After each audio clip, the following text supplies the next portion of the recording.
And theoretically, I don't like it, as a champion. Right, yeah. We're not big Zoe fans. Morally, you're opposed, but... But it really does well in the current meta, in my opinion, because so much is focused on taking down these outer turrets early and finding areas for Zoe to throw these bubbles over.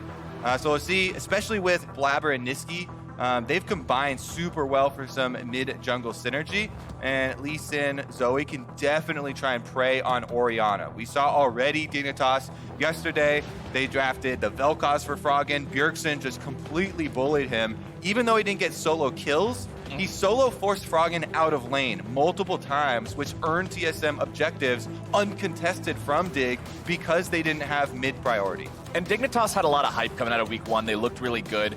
In week 2, then they lose 1, win 1. So everybody's still like, okay, but obviously the is Dignitas going to win Worlds meme conversation stop a little bit there after they get the first loss. But this team has been looking better than people might have initially expected. The thing is, though, you're going up against Cloud9, which seem to be playing in a league of their own after these first 5 games. C9 played against FlyQuest yesterday, which, remember, is the team that smashed Dignitas last week. Can Cloud9 now find that one? What will happen sooner? First death or pizza delivery Sivir cosplay? Well, he said the Sivir cosplay is never happening, but at this rate, he's never dying either, so we'll have to see. I feel like people are going to never stop asking for it, too, so he's going to have to keep on denying it. Well, as long as he keeps not dying, he'll have something to stand on, right? He's got a strong foundation. All right. Well, Dignitas, that's going to be goal number 1 for them, because that is always your point of operations here. Take down the Aphelios, you can take down the team.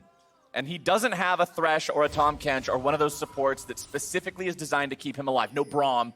Nautilus is much more of, I'm just going to go in, team fight, CC, engage. So we'll see how well Zven can position here. But have you thought of this? Your opponents cannot kill you if you kill them first. Ah, I see. The best defense is a good we got a lot of the audience. That's a good. The 5-head. You're enlightening some people here. Paradigm shift here, Captain Flowers. Ooh, best defense is indeed a good offense. Vulcan, by the way, talking about supports and talking about setting up your AD carries, he has performed very, very admirably thus far in the season. They released a couple stories. I know there was ESPN talking about how heavily the teams were fighting over this guy and what it took to get him on Cloud9. I think he's definitely doing the fans justice thus far. And last year on Clutch, he was the guy who would always be starting things off.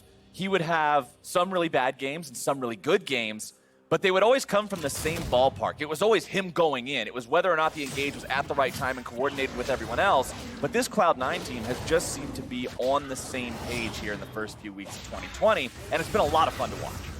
All right, I will say, from the Dignitas point of view here, Huni also had a very good Gangplank game, and this is one of the champions throughout Huni's career that people have been very worried about giving him because he is so good on the Gangplank. He puts out a lot of DPS, and if you watch him play the champion later on in the game, one of the big differences between him and a lot of other Gangplanks is that Huni is not afraid to get in there and use the Gangplank auto attacks. A lot of Gangplanks will just sit back, look for barrel chains later, play it super defensively with the rest of the team. But Huni goes for maximum DPS output, utilizing the passive of Gangplank, getting in for extra autos, using aggressive flashes so that he can secure those kills for the team. And that's one of the things that really does separate the greats.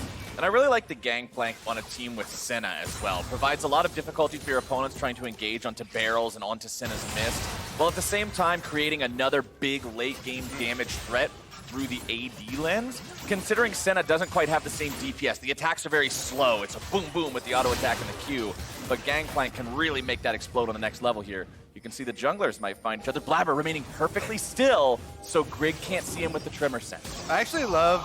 Oh, bubble does land. Blaber's gonna get him. There we go. They're looking to go in. Grig taken out first blood. Do we say in Champ Select the mid-jungle synergy for Cloud9 has been off the charts, Flowers? Because there you go. Nisqy does not hesitate to come over. Soon as Grig starts clearing that ward, Cloud9 in full attack mode. Well, full attack mode also looks like standing still when you're fighting either a Rek'Sai or a motionless. A Rek'Sai or a T-Rex. It's the same deal. Blaber stops. T-Rek'Sai. As soon as Grig goes up, Nisqy lands that bubble. That was such a good bubble over this wall, by the way, finding the full distance just to hit Grig with the end of it there. And a very quick first blood in this game gets them off to a place that Cloud9 will be so happy about, because Zoe with early kills affects everybody. This is not an, oh no, my mid lane matchup is slightly harder now. This is everybody has to worry about bubbles flying over the wall at all points.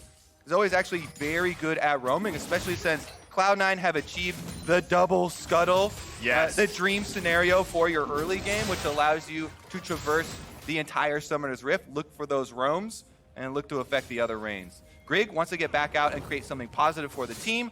Licorice, though, giving a lot of respect to Huni's barrel chains. Very much being paid here, and that means Grig will not be able to find that opportunity he's looking for. And with Nisqy currently out of vision for the side of Dignitas, they have to pull back, because if you overcommit to something top and the bubble is there, you are quickly going to find yourselves on the losing end of a fight. Nisqy now back into the mid lane. Licorice feels a little more comfortable up in the top side. And you'll see in bottom lane here, Zven pushing up. Look at the Sorcerer shoes already done there for Nisqy. Yeah, I want to highlight here. Top side. Over the wall, Blaber tries to make the moves. Huni's going to be forced away from this turret. Redemption coming down. It's like an artillery strike. It's not going to find the kill, but Grig is now in danger. Flash still available, gets himself away, but that's 2 flashes burned and about 2 minion waves completely eaten up by a turret. And this game has kind of encapsulated what C9 have been doing to the entire LCS. They see someone and they just start slapping them, send them back to base. They don't get any kills there, but they are able to force them down and off of the turret there, losing some minions, forcing them back to base, retaining control of Summoner's Rift. What I was trying to highlight there earlier, though, was the Sorc shoes early purchase from Nisqy. That's what he spent that first blood money on. And it goes to back on my point that I was talking about roaming for this Zoe. If the Zoe gets that early money and you're able to retain control of those scuttle crabs throughout the game, you kind of get your highway open of the river pathway where Nisqy starts moving around the lanes. He's invading the jungle right now and getting extra vision for C9. Nisqy always going to be a threat on this champion, facilitating those plays here around the bottom side. You can see the Drake is up 6 minutes in. Sometimes we do see those attempted here pretty early on if the team does have a lead. Bottom side is where the second Scuttle Crab is going to spawn. You can see Blaber is already there to be able to pick that one up when it does show. Zven rotating up into the river along with Vulcan here, and they'll have control over that Mountain Drake pit and start it up. Yep, Control Ward goes down. Mountain Drake, the lowest DPS dragon as well, so at least he has 0 problem tanking that up with safeguards. See if Grig actually goes for anything here. They do Prey Seeker, but they're a little bit late for the steal. Oh, but they're not too late to potentially get caught out. Dignitas doing a good job disengaging. Blaber down to half HP, has to run back. Brute comes out. CC is down. Sleepy trouble. There's the bubble. Aphromoo going to sleep, and it is nighty-night. Vulcan grabs the kill.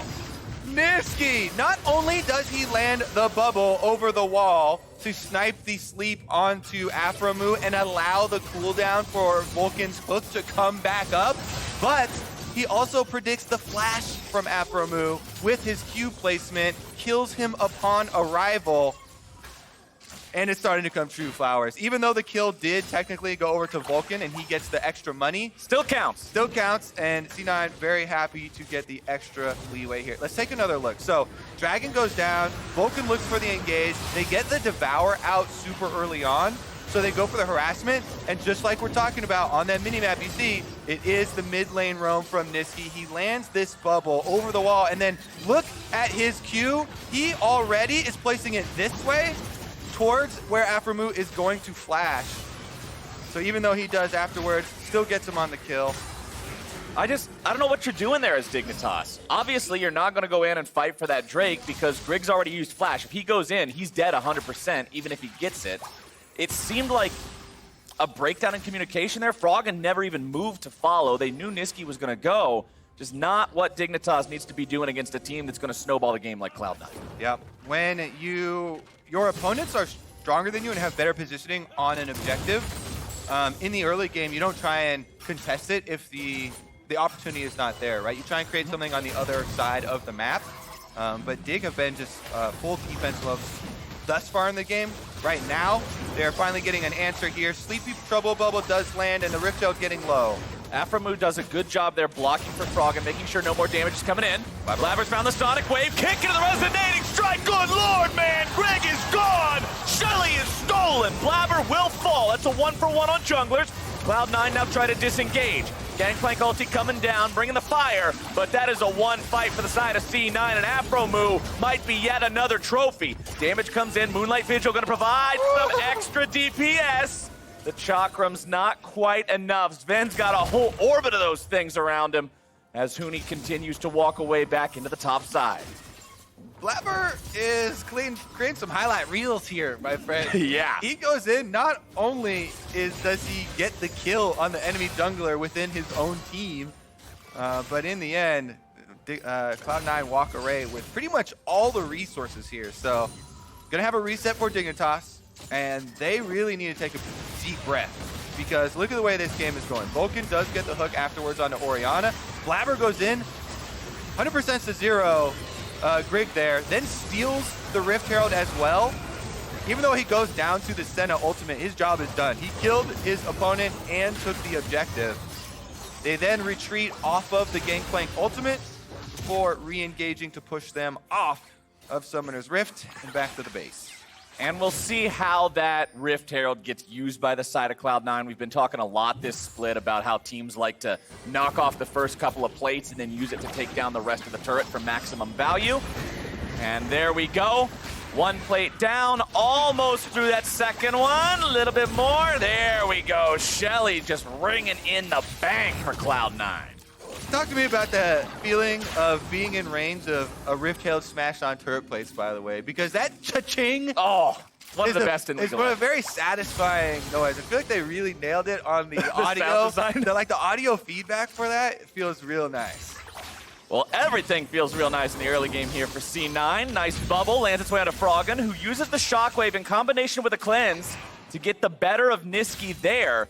But that is a summoner spell expended. Nisqy will just head home and heal up as Blaber shows up into the lane to cover for him. Vulcan also sitting down some vision in the enemy jungle to make sure they're very aware if somebody's coming top to gank Zven. Okay, we talk about Dignitas need to take a deep breath. They need to refocus here because Cloud9 have been running this game so far. They do have Huni on Gangplank scaling on bottom side with the teleports for both bottom laners coming back up here. He's trying to scale up, and he's actually had to delay the build a little bit here and stop off for the Executioners because it helps him both in the 1v1 with Aatrox for the extra healing reduction to try and find superiority in the side lanes. And it's going to delay his Trinity Force a little bit, so you're not going to get the bigger barrel chains coming through for team fights quite as quickly. And that really does put more emphasis for Dignitas on really trying to stop the bleeding here as Cloud9 keep pushing the tempo of this game. Problem is, in the current state, with so many objectives popping up, double Rift Heralds, dragons all stacking up towards Soul, there very quickly is always a new neutral objective for the team that is ahead to try and force on. And Cloud9 keep it up. Oh, Licorice being collapsed on here on the bottom side, but Blaber has shown up, the counterattack comes through, and Grig is once again on the run. Dignitas tries to make the plays. Ho, ho, ho! He had to feel that one just singe the hairs on the back of his neck. Huni walks away, but the Paddle Star nearly finds him. A little bit wide there. C9 come to Licorice's defense and get him out alive. Dig's still kicking. Let's see what they can do with it here. Froggen trying to hold on to that mid lane. Because of the Rift Trail, there's only a small amount of HP left on it. One turret plate that Froggen has to work off of. And they really need to keep that mid turret standing. When your mid turret goes down, it opens up your entire jungle to invades. And that is just so devastating when you're facing a Zoe. So big goal right now for Cloud9 is taking this point of power away from Dig, removing their mid lane defense with the last little bit of that outer tower. Two things Dignitas got going for him. Froggen has much better farm than Nisqy does. Right for the hip. But Huni's in a lot of trouble here. Licorice, Blaber, Nisqy, the whole goon squad showed up. And that's easy money for them. They'll be able to push onto this turret now as well. Still 40 seconds left to get plate money. Now, look at the big CS discrepancy that is opening up. Because Nisqy roams to every single fight, that is the payment. Now, I would say that payment is worth it to have this Zoe roaming around, getting all these kills for Cloud9. But you have to count what is Dig getting back for it. Froggen pushes in again there. Not only does he get the minion wave, he also got a turret plate. Licorice will achieve even better on bottom side though, so that's why the meta right now is to remain proactive. And mid laners have been constantly roaming ever since DoinB and FPX kind of showed them the light at Worlds. Many lessons were learned in those times, but the CS numbers, though, those are there for later. Well, but the thing is, you also got to consider that is the one lane where the CS numbers are benefiting the side of Dignitas. Look at the other three. You've got a 30 CS lead for Licorice over Huni. The jungle's even a lead for Blaber over Grig, despite the fact that Blaber has been all over every single play for C9. Bottom side, Zven also farming up better on that Aphelios. So Cloud9 is making sure that they're getting benefits across the map for Nisqy making those sacrifices, as you said. Top lane turret falls on the side of Dignitas. That is the first turret of the game going down. And C9, 14.5 minutes into this game, nearly 3,000 gold ahead of Dig. Yep, well earned by them. And look at this build from Zven as well. He went full flat attack damage there before the combination on the Essence Reaver. Looked especially cool with the double long swords and BF swords sitting there. But now that the Essence Reaver is done, he's ready for the team fight as well. See if they can actually find more picks. Nisqy's holding on to a Ghost with Zoe, which is very useful actually for repositioning for those bubbles.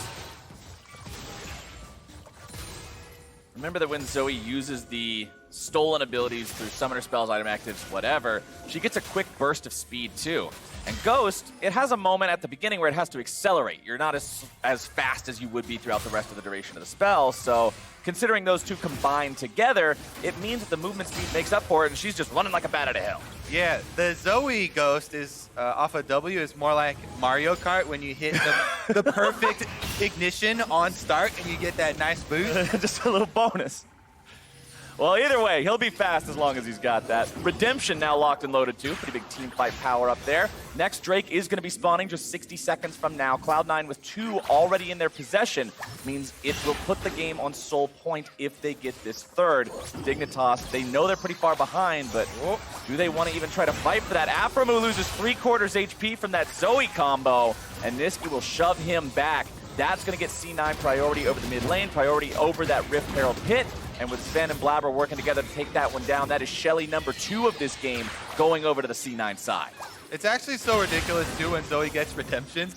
He's not worried at all about the back half of that trade where, oh, Johnsun's going to hit me with a Q because I go in for this big trade on Aphromoo. Just heal back up to full with your own redemption that he's able to pick up. And there it is.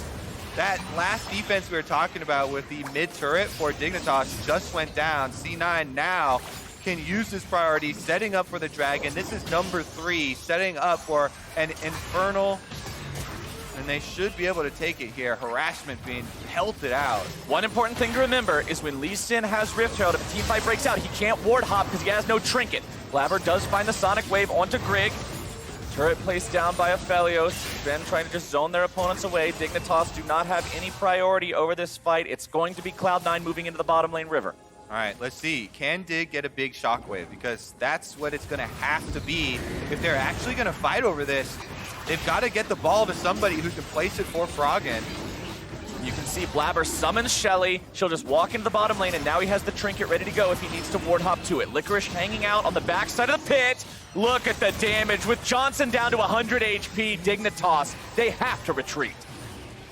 No fight left in him. You get sniped down like that, you have to give it up. This, thankfully at least for Dig, is not the actual soul, but the actual soul is coming pretty quick. 5 minutes, start the timer, Flowers. That's a potential 22-minute Infernal Soul for the side of Cloud9 that is already just exploding into the Rift this game.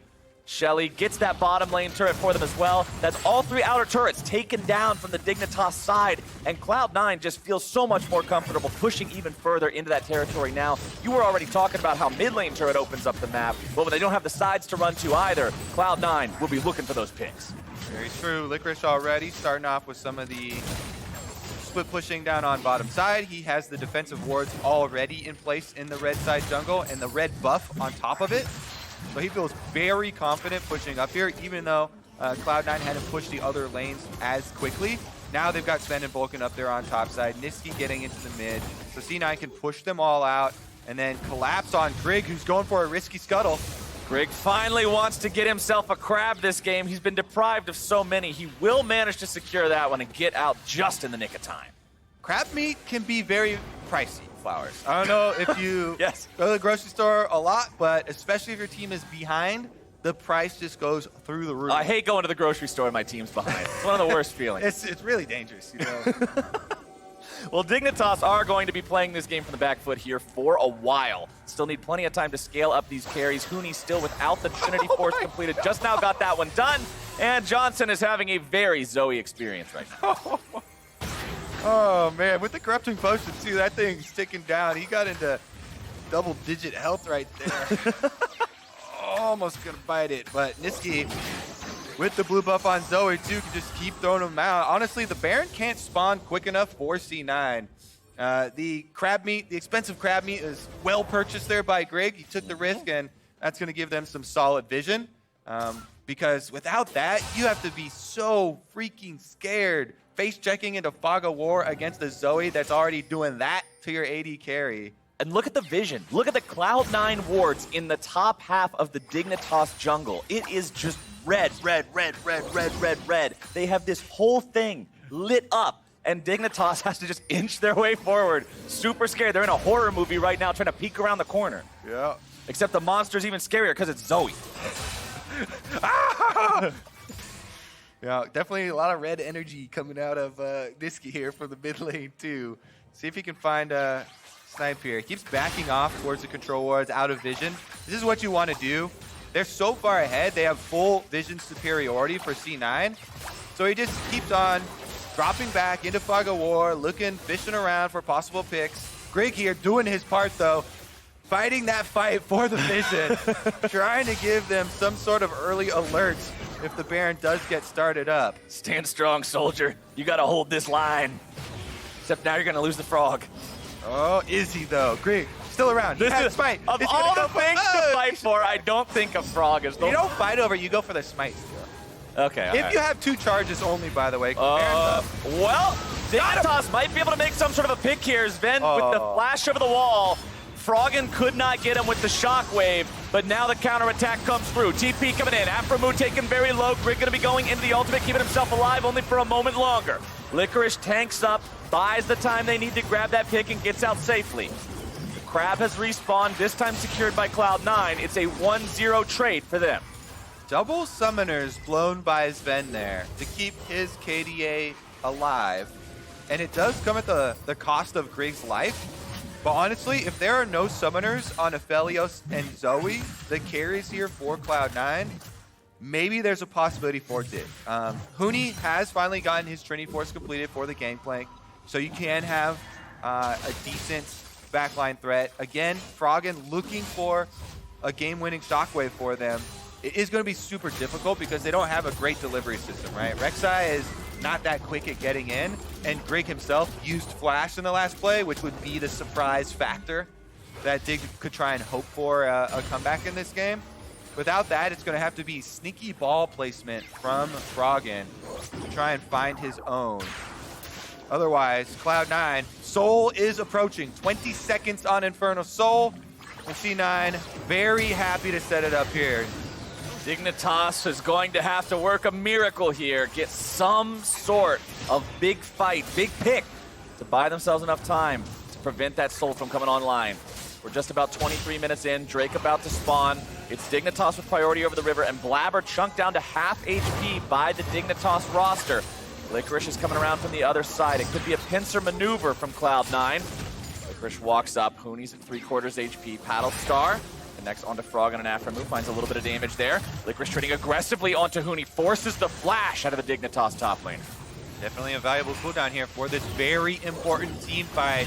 Infernal Soul could be game-breaking for Dig.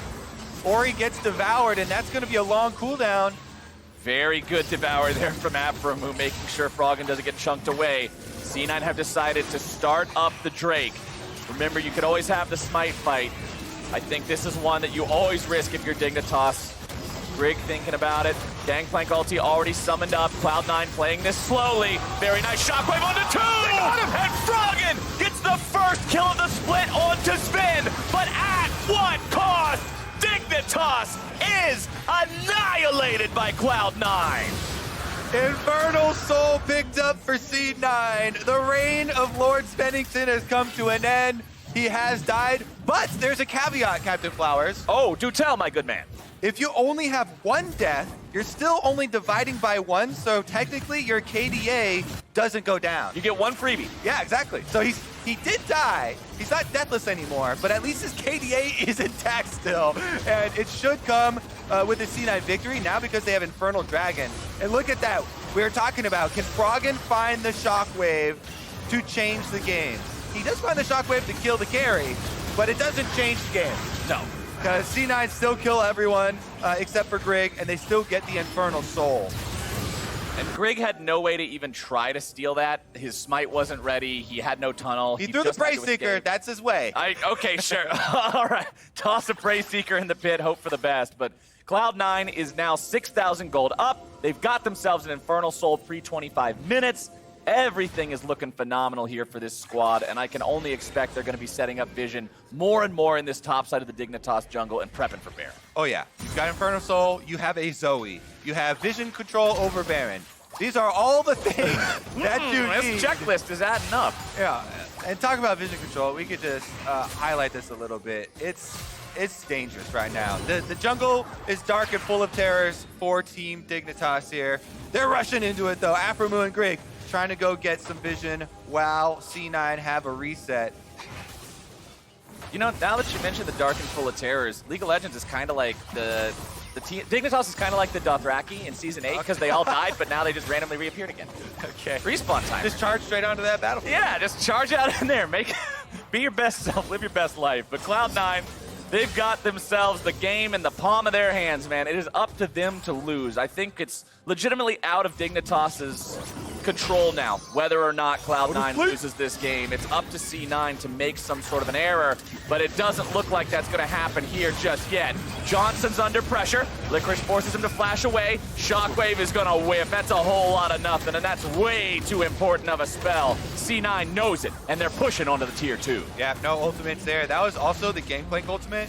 The theory right there for Dig, they try to use GP ult to slow Licorice enough that he stays in range of the Shockwave, and it was pretty close, but close is not going to cut it in this game. You need a huge miracle to come back.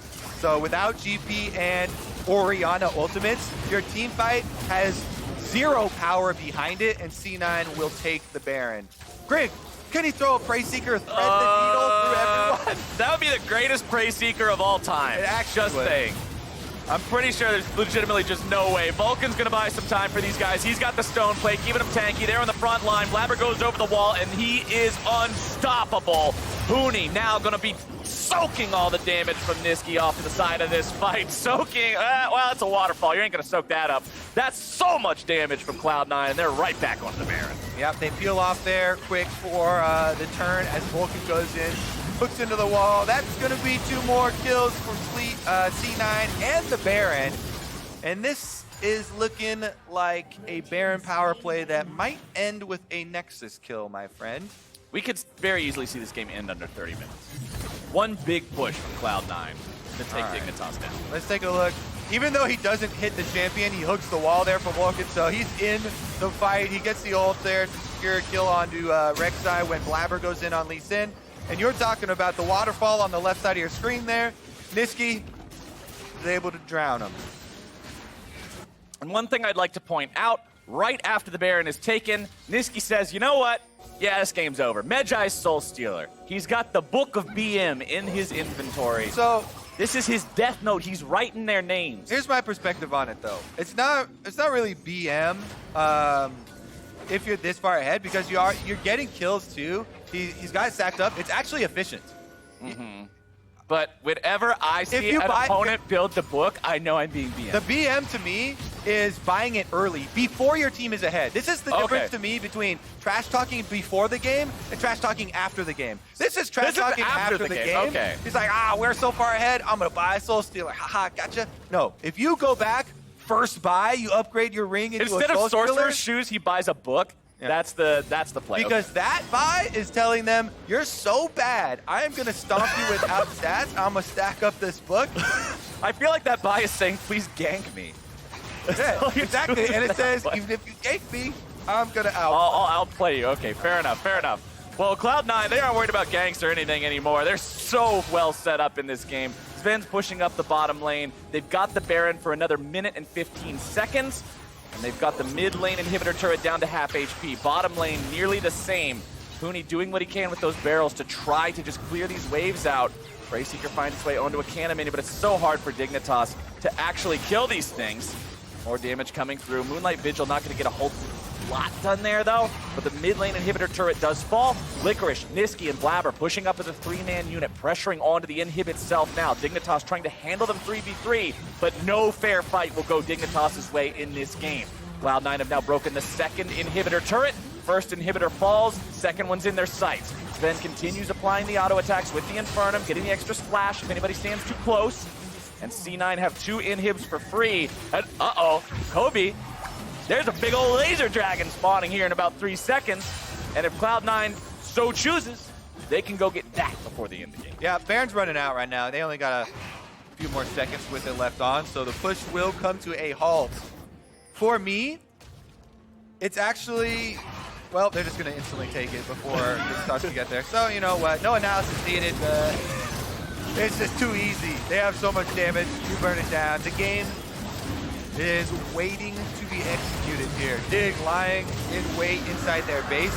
You've got a lot of homework delivered to you. It's super minion duty. Got them streaming in through 2 lanes. 3 minutes of Elder Drake buff. And look at the timers, almost perfectly synced. As soon as Elder expires, Baron is up. So somehow, if Dignitas managed to weather this storm, you've now immediately got another problem right after. Or, how about this? Okay. If they make the miracle happen. The ultimate optimist? Yeah. They managed to ace them at the end. Yeah, they wait for the Elder Dragon about to time out, and they find the miracle fight, then they get a Baron reward. You gotta throw in some M. Night Shyamalan style twist in your story. You gotta have the hardiest, strongest plot armor in the world to survive that. But maybe they can. Maybe they can do it. This is a squad that impressed people. Like I said, in those first 3 games, things have been a little shakier since with the loss of the FlyQuest and TSM. Cloud9 now looking to put another one in the L column for Team Dignitas as they push up. Licorice trying to make the moves. Remember, you get somebody to 20% HP, they are gone. The Dragon breathes the laser, and they're back in the fountain. Cloud9 pushing onto that last remaining Tier 2 turret. They'll take it down. And now the final inhib is the target. Infernal Soul, Elder Drake. A massive 11,000 gold lead. Grig may very well just die here. He's at 80%, and he knew he had to stasis, or he dies to that Sleepy Trouble Bubbles. Yeah, I agree. You don't want to go in your sleep, so go into gold mode.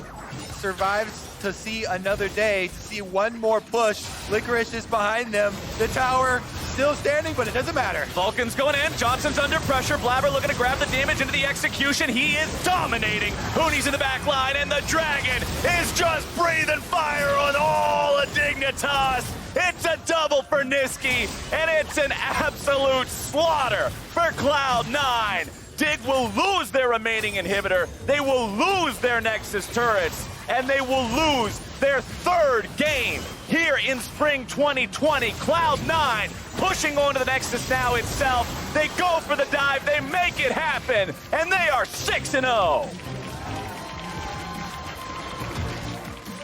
So, you know how all the pro players call anything that is good smurfing now? Like they just apply that term to anything positive? Yeah.